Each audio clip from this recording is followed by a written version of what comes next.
오늘 사도행전 78번째 시간입니다. 지름길을 두고 돌아서 가지 말라. 지름길을 두고 돌아서 가지 말라라는 제목으로 우리 하나님 말씀 함께 나누겠습니다. 설교자로서 늘 고민되는 게 뭐냐 하면 얼마나 잘할까. 처음엔 그런 거 고민했어요. 얼마나 재미있게, 얼마나 잘할까. 근데 목회를 하면 할수록 더 두려워지는 게 뭐냐 하면 제대로 전하는 게 맞나. 그 고민을 늘 합니다. 여러분 한 주간 동안에 세상 살다가 이제 하나님 은혜 사모하면서 이 자리에 오셨는데 제가 하나님 말씀이다 라고 하면서 엉뚱한 거 전하면 어떡하나. 이게 목회를 하면 할수록 더 두려워집니다. 내 생각이 이게 맞는 것 같은데 라고 할까봐.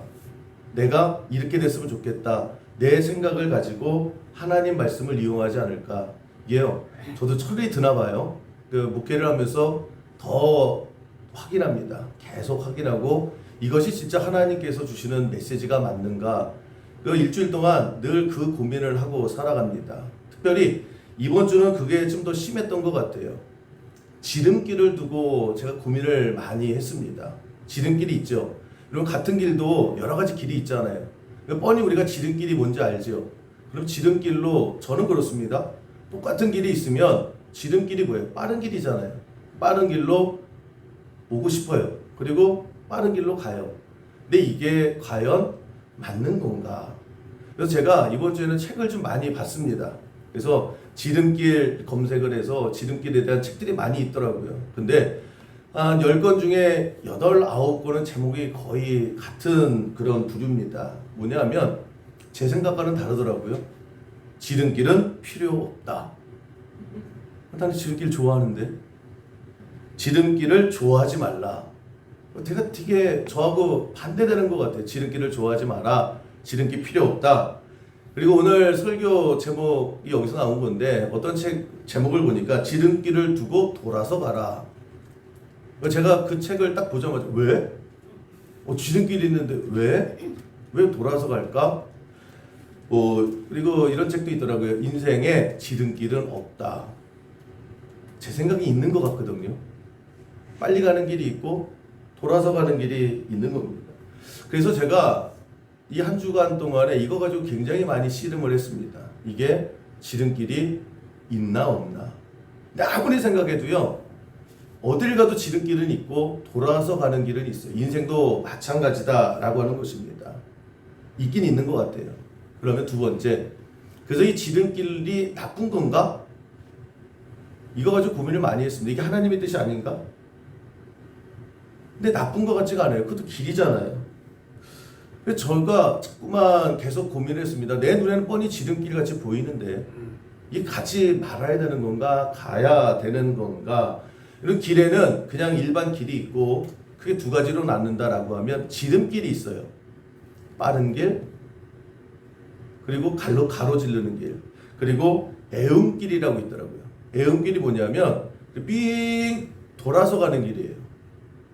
이 두 길이 있을 때 여러분 우리 인생도 마찬가지입니다. 어디를 가든 마찬가지예요. 지름길이 있고 애움길이 있는 거예요. 인생도 마찬가지죠. 지름길이 있고 애움길이 있습니다. 빨리 가는 인생이 있고 삥 돌아서 가는 인생이 있다라고 했을 때 제가 계속 고민하고 기도하면서 내린 결론은 뭐냐면 길은 길일 뿐이다라는 거예요. 그럼 고민 안 해도 될 걸 고민했더라는 거예요. 길은요, 뭡니까? 머무는 장소가 아니에요. 목적지가 있죠. 그 목적지로 가는 통로라는 것입니다. 이리 가도 되고 저리 가도 돼요. 결국 진짜 중요한 것은 뭐냐? 목적지라고 하는 것입니다. 내가 직장에서 퇴근을 했어요. 집에 가야죠. 집에 목적지에 빨리 가서 밥 먹어야 되잖아요. 씻고 누워야 되잖아요. 그러니까 목적지가 집이에요. 집으로 가는데 이렇게 와도 되고 저렇게 와도 돼요. 그러면 기왕이면 빠르고 안전한 길로 와야죠. 예배 11시 예배 있습니다. 예배 때 여러분들 다 시간 재서 오시잖아요. 차 타고 오시고 멀리서도 오시는데 그러면 11시라고 하는 이 예배가 목적지예요. 그리고 이 목적지까지 삥 둘러서 와도 돼요. 오늘 횡성에서 오셨는데 저기 나주까지 갔다가 다시 오셔도 돼요. 근데 한 11시까지 오려면 가장 빠른 길로 내비게이션 찍고 오잖아요. 그러니까 중요한 게 뭐냐? 길에서 허비할 필요 없다라는 거예요. 길에서 시간 낭비할 필요 없다라는 거예요. 우리는 목적지를 바라보고 가는 겁니다. 성경에 나오는 모든 사람들의 스토리는 하나님께서 한 인생 가운데, 한 민족 가운데 이스라엘 백성들은 가나안이라고 하는 목적지를 주셨죠. 너희들 여기 가서 새로 시작하는 거야. 아브라함에게도 마찬가지죠. 내가 지시할 땅이 있으니까 거기까지 가는 거야. 그 과정이 중요한 게 아니라 그래서 뭐예요? 아브라함은 하나님께서 준비하신 그 목적지까지 갔다라는 거예요. 이스라엘 백성들도 그 가나안 땅에 들어갔다라고 하는 것입니다. 그리고 그 땅에서 하나님의 역사가 이루어지더라는 거예요. 하나님이 준비해 주신 그 모든 풍성한 축복을 누리게 되더라고 하는 것입니다. 저는 각자의 인생에 가나안 땅이 있다라고 생각을 합니다. 하나님께서 여러분들에게 준비하신 것들, 여호와 이레 하나님께서 한 사람 한 사람의 인생에 간섭해 주시고 여러분들이 가야 될 그런 가나안 땅이 있죠. 거기에 애둘러서 삥 돌아서 갈 필요 없다라고 생각을 합니다. 하나님이 여기다라고 하면 가장 빠른 길로 가서 거기서 뿌리 내리고 거기서 싹을 내고 열매를 맺고 그 열매 속에 풍성한 그런 축복을 누리는 우리 모든 성도 되기를 주님의 이름으로 간절히 축원합니다. 제가 내린 결론은 길에서 시간 낭비하지 말라는 거예요. 기약할 거 하나님께서 가장 준비해 주시는 빠른 길로 가야 된다라고 하는 것입니다. 지름길 있죠. 있는 걸 없다라고 할 필요 없잖아요. 다 있어요. 그러면 중요한 것이 뭐냐? 여기까지는 다 동의하실 거예요. 내가 길에서 시간 낭비할 필요 있나? 내 인생에 하나님 여기다, 여기 가서 너 나와 함께 하자 라고 했을 때 거기까지 가면 돼요. 뺑 돌아서 가거나 뭐 그럴 필요 없죠. 중요한 것은 뭐냐면 내가 지금 가는 길이 지름길이냐 아니면 삥 돌아서 가는 길이냐, 여기에 우리가 착각할 때도 있고요, 함정에 빠질 때도 있고 또 모르고 갈 때도 있다라고 하는 것입니다. 여러분 지름길로 가셔야 돼요. 빨리 가셔야죠. 하나님께서 야 나 여기 있다 그러면 하나님 앞으로 빨리 가야죠. 중요한 것은 빨리 간다고 했던 그 길이 지름길이 맞느냐 아니면 지름길인 줄 알았더니 애운길처럼 삥 돌아서 가는 길이냐, 이게 더 중요하다라는 거예요. 여러분 우리 인생을 살다 보면 이런 경우 되게 많아요. 내 깐에는 계산 다 해요. 내가 가봤어요. 그래서 야 이 길이 진짜 빠른 길이야. 그렇게 해서 내 생각, 내 계획, 내 경험을 가지고 그 길로 가요. 이 길 가야지 제일 빨라. 그래서 도착했습니다. 한참 생각보다 한참 걸렸네. 그래도 이 길이 제일 빠른 길이야 라고 했는데 웬걸요, 지도를 딱 펼쳐봤더니 터널 냅두고요, 대관령 지나서 무슨 지나서 뺑뺑 돌아서 온 거예요. 그리고 나는 그때 도착해서야 야 진짜 삥 돌아서 왔네. 갈 때는 몰라요. 그냥 스스로 만족하지요. 야 이 길이야. 지금 길이 험해도 이 길보다 빠른 건 없어. 내가 몇 번을 다녀봤는데. 근데 내가 없는 사이에요, 터널이 뚫린 거예요. 그런 경우 되게 많다라는 거예요. 나는 지름길이라고 생각했는데, 나는 빠르다고 생각을 했는데 와보니까 아닌 거예요. 돌아도 이렇게 도는 인생이 있었는가. 반대죠. 내가 하나님 앞에 아무것도 없습니다. 그냥 하나님 앞에 기도하고 하나님 순종하고, 내가 하는 것도 없어요. 가진 것도 없어요. 뭐 할 줄 아는 것도 없어요. 그냥 하나님 딱 아는 거, 하나님이 나와 함께 하시고 그때마다 하나님 순종하면서 가겠습니다 라고 갔는데 이상한 거예요. 깜깜해요. 주변에 아무도 안 가요. 야 이거 길 맞아? 그래도 하나님께서 하나님 말씀으로 계속 확인하죠. 하나님 믿습니다. 갔는데 점점 깜깜해져요. 불빛 하나도 없어요. 음침해요. 그래도 믿음으로 갔더니 어떻게 해요? 지나고 나서 뒤돌아봤더니 터널로 온 거더라는 거예요. 야 하나님께서 터널을 뚫어 놓으셨구나. 나를 터널로 한참 돌아갈 건데 가장 빠른 길로 여기까지 인도해 주셨구나. 이런 경우도 있다라고 하는 것입니다. 그러니까 여러분 우리의 인생 가운데에 지름길은 있어요. 근데 그 지름길이 진짜 지름길로 갈 줄 아는 우리 믿음의 백성 되기를 주님의 이름으로 간절히 축원합니다. 와봤더니 아이고야 너무 돈 거예요. 가는 동안에는 몰랐죠. 내가 잘 살고 있는 줄 알았어요. 아주 똑똑한 줄 알았어요. 제대로 사는 줄 알았어요. 근데 이게 아니더라고 했을 때 우리 인생이요, 길에서 허비하는 시간이 너무너무 아까운 거예요. 너무 짧은 인생인데. 근데 우리의 삶 가운데 이런 착각할 때가 많아요. 내 눈에 보기엔 이게 빠르거든요.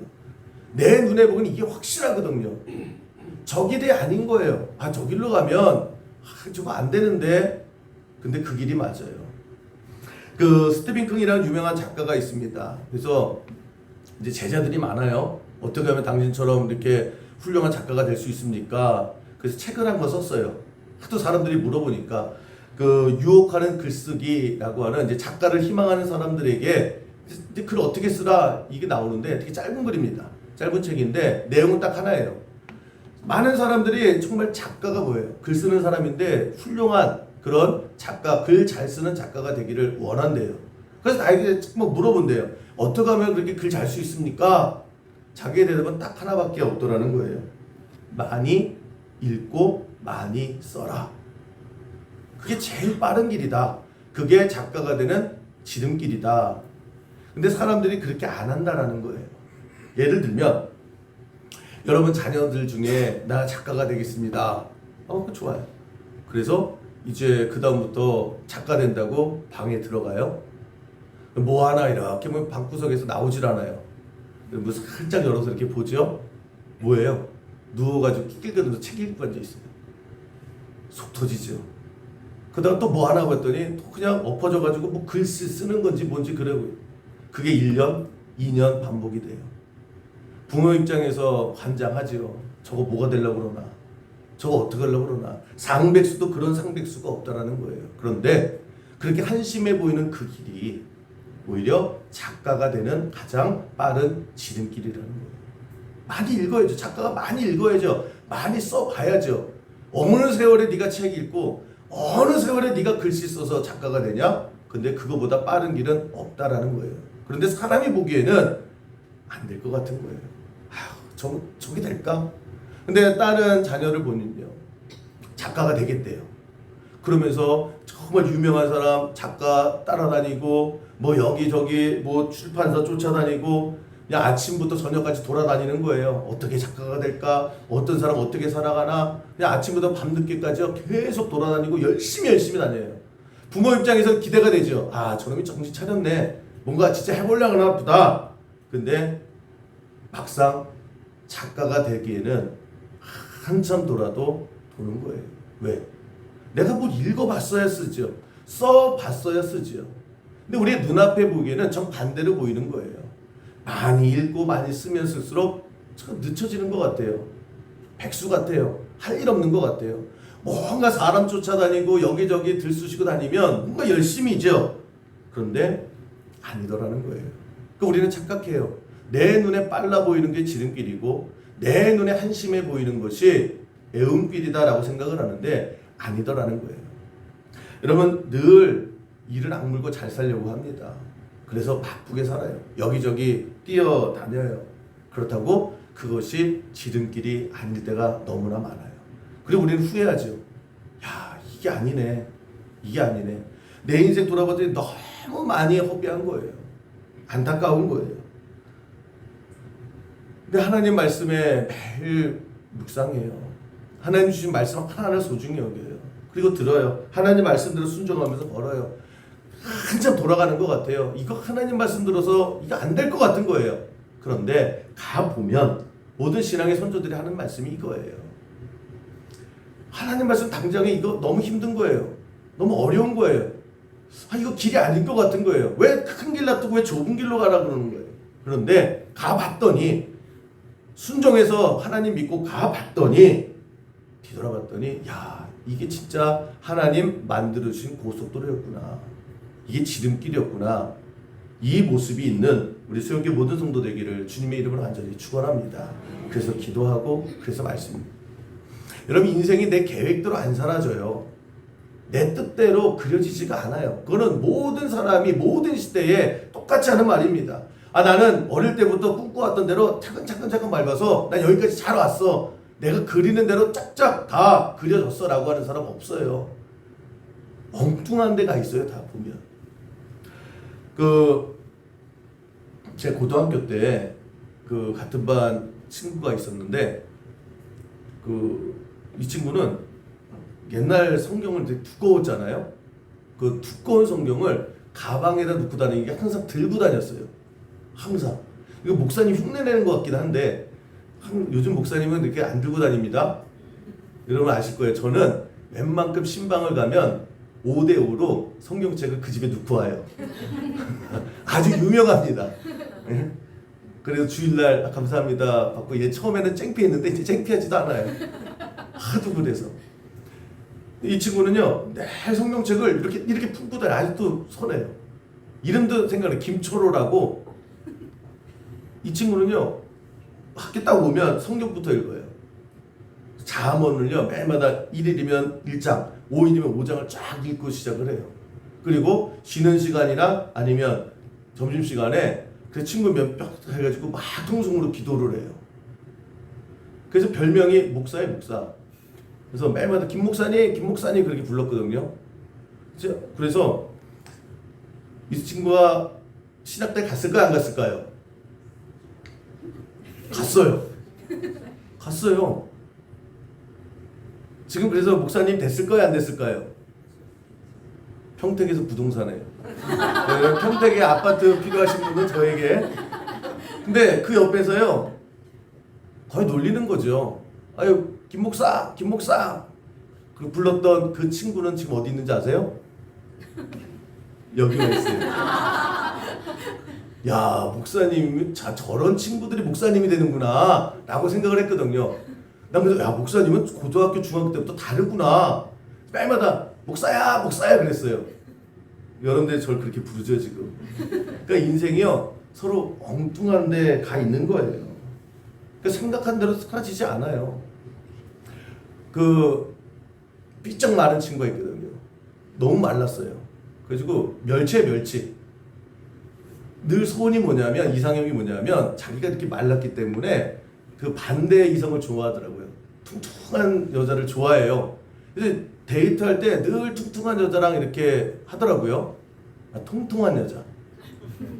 근데 나중에 결혼식 할 때 보면요 지보다 더 마른 사람이랑 결혼하더라고요. 그렇게 노래를 불렀거든요. 내가 뭘 먹어도 안 찌는 거예요 살이. 그런데 그냥 자기는 마른 게 진짜 싫다는 거예요. 그래서 자기는 무조건 통통한 여자랑 결혼하겠다라고 했는데 마지막 연애는 통통한 여자랑 하다가 결혼은 지랑 똑같은 사람이랑 하더라고요.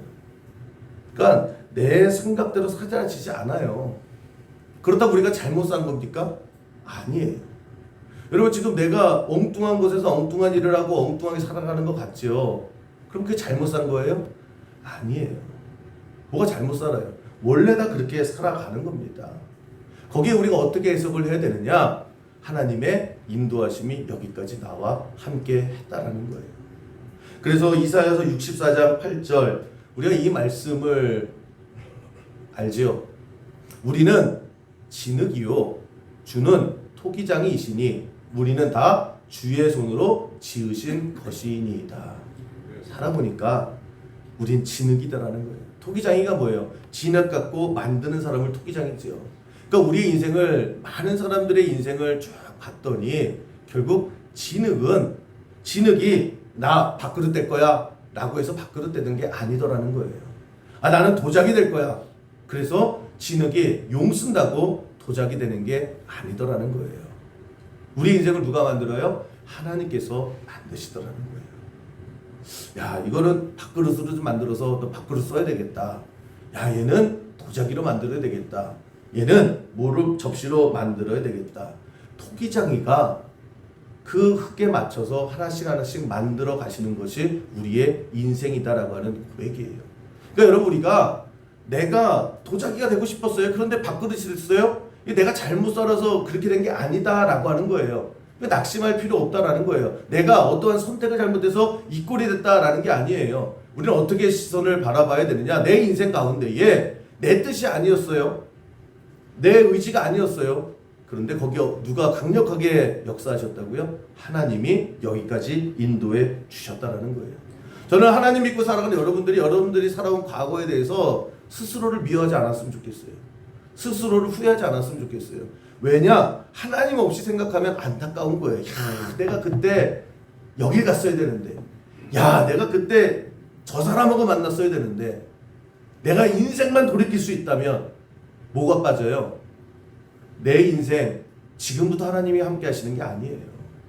여기까지 하나님이 함께 하셨다라는 거예요. 그러니까 내 뜻이 아니에요. 모든 인생의 그림은 하나님이 그때그때마다 간섭해 주셨다라는 거예요. 그리고 우리는 그런 생각이 들죠. 하나님이 나와 함께 하셨다는데 내 인생 왜 이렇게 돌아갔어요?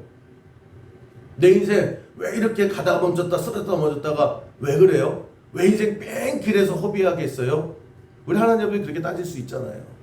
그런데 가보시라는 거예요. 내 눈에는 한참 돌아온 것 같아요. 내 눈에는 쓸데없는 인생 같아요. 그런데 거기에 하나님이 함께 여기까지 함께 하셨다라는 거예요. 그래서 신앙의 고백이 뭡니까? 하나님 빚어주시는 대로 내가 가겠습니다. 하나님 빚어주시는 게 최고의 내 인생의 작품인 줄로 내가 믿습니다. 지금까지 하나님이 함께 해주시고 내가 이해는 다 못하겠는데 그래도 딱 하나 믿는 거 하나님이 나와 함께 해주셨음을 내가 믿습니다. 그런 고백이 있을 때 여러분 앞으로 우리가 지나온 세월에서 후회하는 게 아니에요. 내가 왜 거기 갔었지? 내가 왜 그랬었지? 아니에요. 그때도 하나님이 함께 하셨다라는 거예요. 여러분 오늘 바울 얘기인데 바울이 다메섹 선상에서 복음을 받아들이고 변화가 되고 이제 하나님께서 은혜 주셔서 복음 전파자로 살게 됐습니다.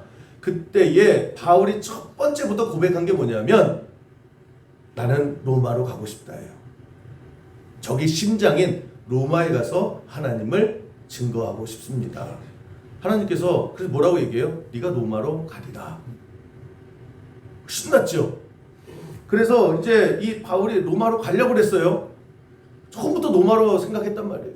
그런데 로마로 못 갔어요. 로마로 가려다가 빌립보로 가게 되고요. 빌립보에서 야 이제 됐어. 다시 로마로 가야지 막 가다가 다시 길이 막혀서 에베소로 가고요. 에베소 야 이제 진짜 로마로 갈 거야. 로마로 가다가 우리가 새벽기도하는 고린도로 가게 되는 거예요. 자꾸만 엉뚱한 데로 가요. 로마로 가는 길이 계속 막히고 엉뚱한 길로 등 떠밀어 가고 도망쳐가고 그래서 거기서 에베소 교회 생기고 고린도 교회 생기고 빌립보 교회 생기고 그렇게 생깁니다. 그러니까 바울은 계속해서 왜 자꾸만 길이 막히지? 아니 하나님께서 네가 로마로 가리라 약속까지 해주셨는데 나 왜 이렇게 자꾸만 인생이 삥 돌까? 그러다가 오늘 본문의 상황까지 맞이한 거예요. 감옥에 갇혔습니다. 2년 동안에 감옥에서 푹 썩게 되는 거예요.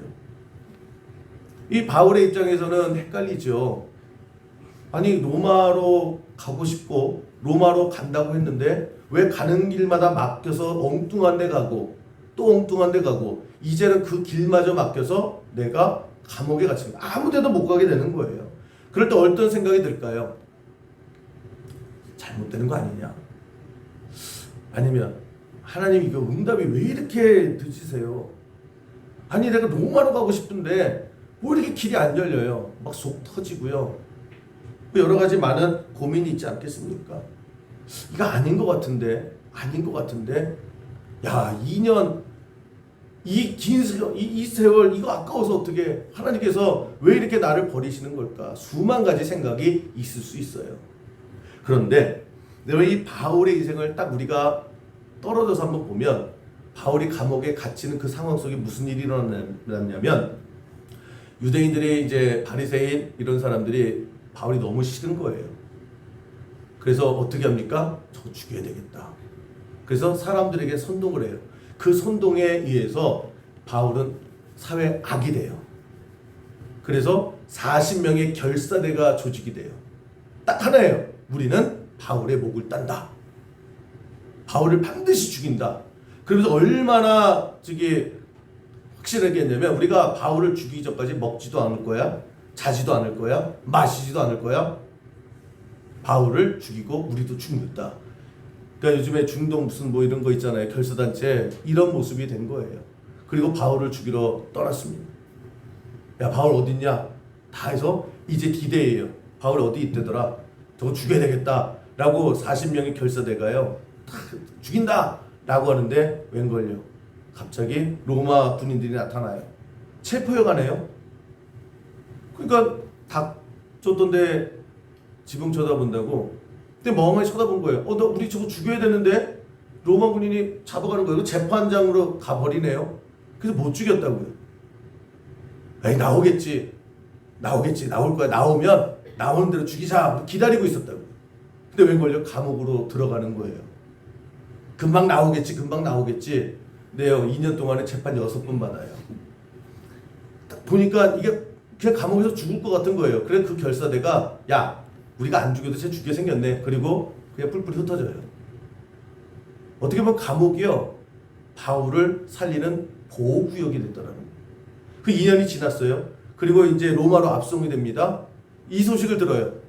야 바울 나오는데 이게 마지막 기회야. 다시 40명이 딱 뭉쳐요. 이제 진짜 죽인다 라고 했는데 이번엔 또 배를 타고 가네요. 어떻게 또 분은 죽이려고 했는데 배 타는 데까지 또 로마 군인들이 죄인 호송차를 타고 가네요. 또 못 죽여요.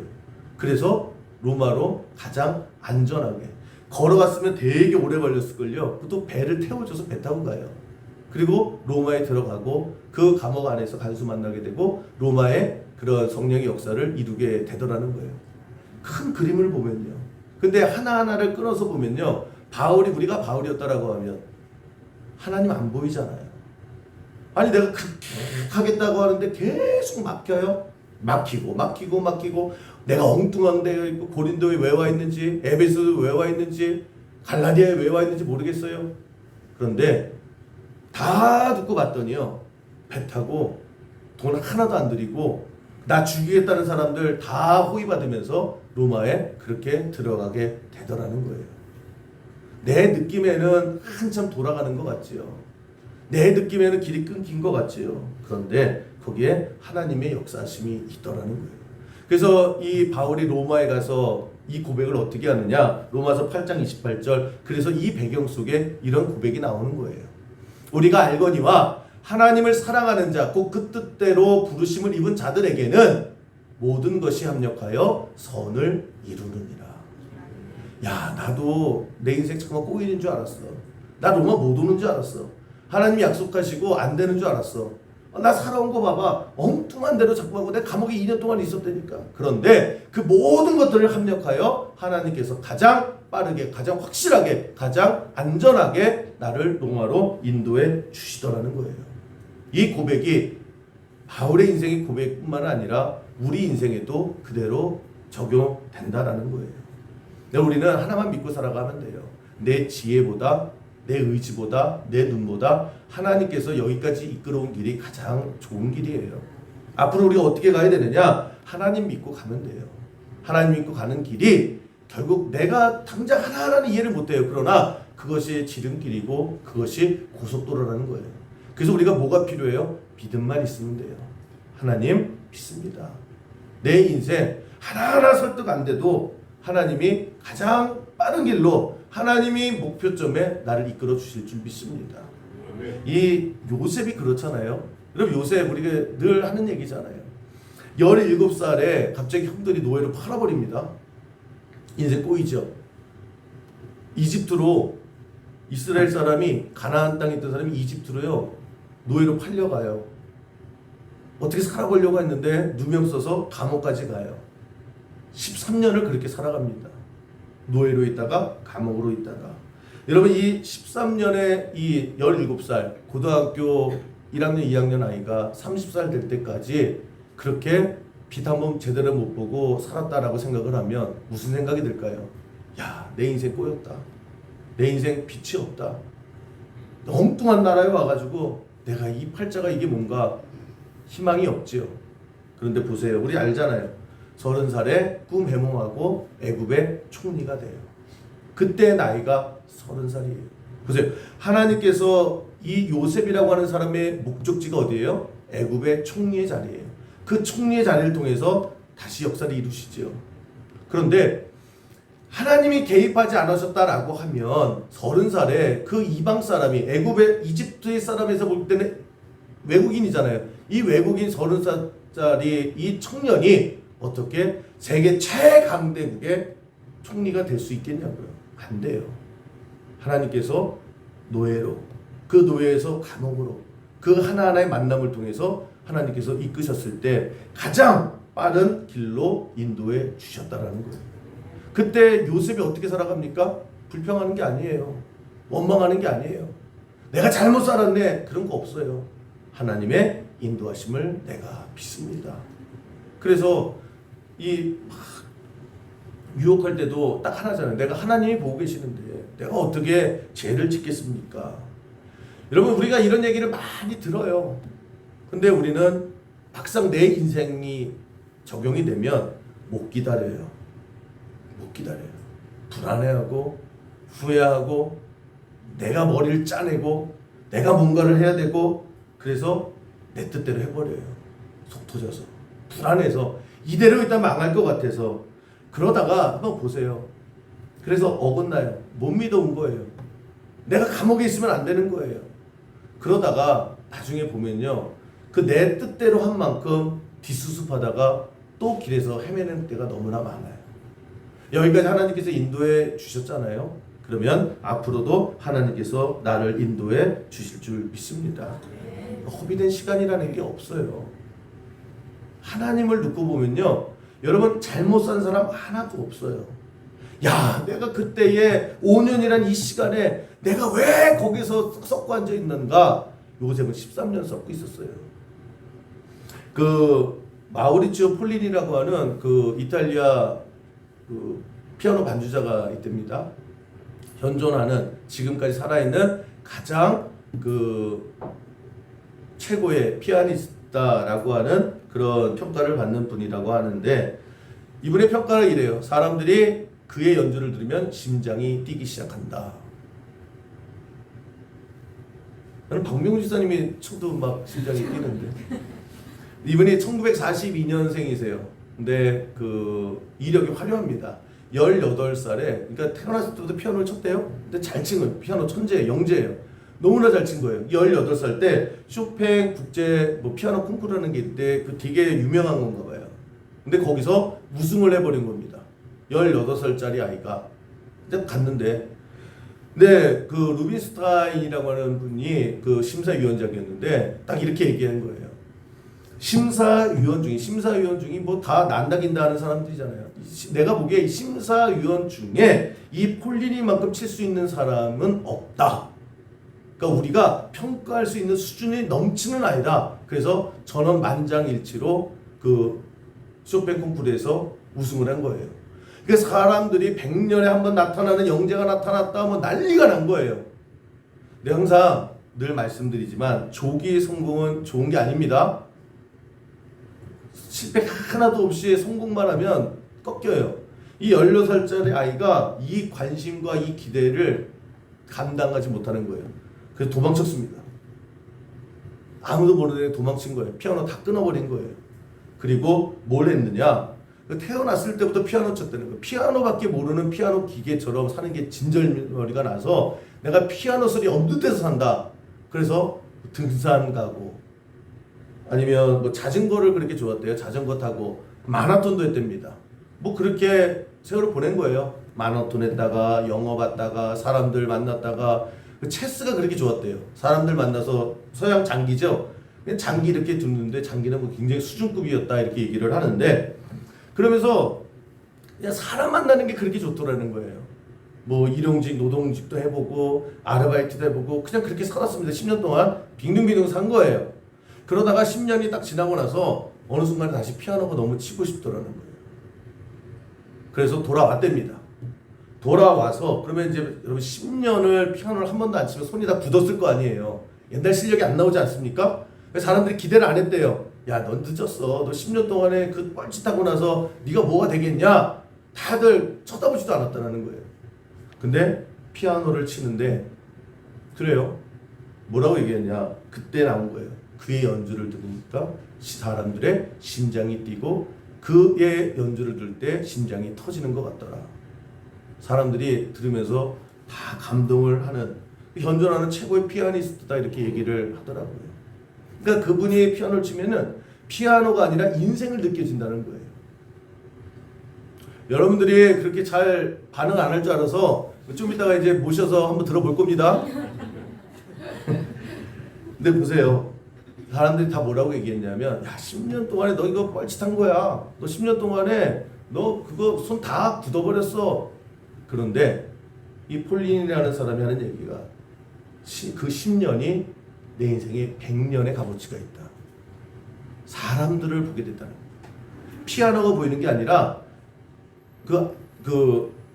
악보를 보면 사람들의 인생이 보이기 시작을 합니다. 피아노 칠 때마다 자기가 만났던 사람들이 떠오르면서, 그러니까 듣는 사람들이 그게 다 와닿는 거예요. 영감이 와닿는 거예요. 근데 여러분, 우리가 10년 동안에 이 폴리니가 잘못 산 게 아니죠. 하나님이 마찬가지다라고 하는 것입니다. 여러분, 우리가 하나님의 백성이고 하나님께서 여기까지 인도해 주셨을 때에 자꾸 우리가 성도님들 아니면 세상 사람들 만나보면 후회밖에 안 남아요.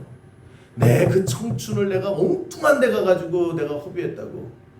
그 청춘을 엉뚱한 데 허비했으니까 지금 간절해지는 거예요.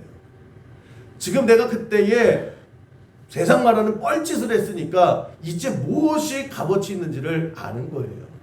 지나온 세월이 여러분 하나도 뺑 둘러온 게 아니라 하나님의 훈련이 있었고 하나님의 투자가 있었던 거예요. 앞으로도 마찬가지입니다. 여러분, 우리가 인생 가운데에 지름길이 있어요. 그 지름길이 뭡니까? 하나님께서 가자고 하는 그 길로 계속 가시면 돼요. 흔들릴 거예요. 아닌 것 같은 거예요. 사람들은 다 저쪽으로 가요. 그래도 여러분, 하나님 말씀 믿으세요. 그 말씀 순종하시면 절대 우리가 길에서 낭비하는 시간 다 줄이고, 하나님께서 여기야 라고 하는 그곳에 빨리 가서 여러분 씨도 뿌리고 열매도 맺고 하나님 주신 모든 것들을 다 누리는 인생이 될 줄로 믿습니다. 지금까지 잘 살아온 거예요. 그것들을 합력하여 하나님께서 계속 선을 이루어 주시고 하나님이 역사해 주시는 그런 은혜 가운데에 우리의 인생은 딱 하나만 고백하면 돼요. 돌아봤더니 예수님 나를 인도해 주셨습니다. 지금까지 그렇게 살아오신 거예요. 앞으로도 그렇게 사시면 돼요. 그래서 다 이것저것 다 모아서요, 결국에 세상은 손가락질할지 몰라요. 그런데 살아보라 그래요. 결국 하나님의 백성이 그 꽃을 피는 은혜를 반드시 여러분을 통해서 보여주게 될 줄로 믿습니다.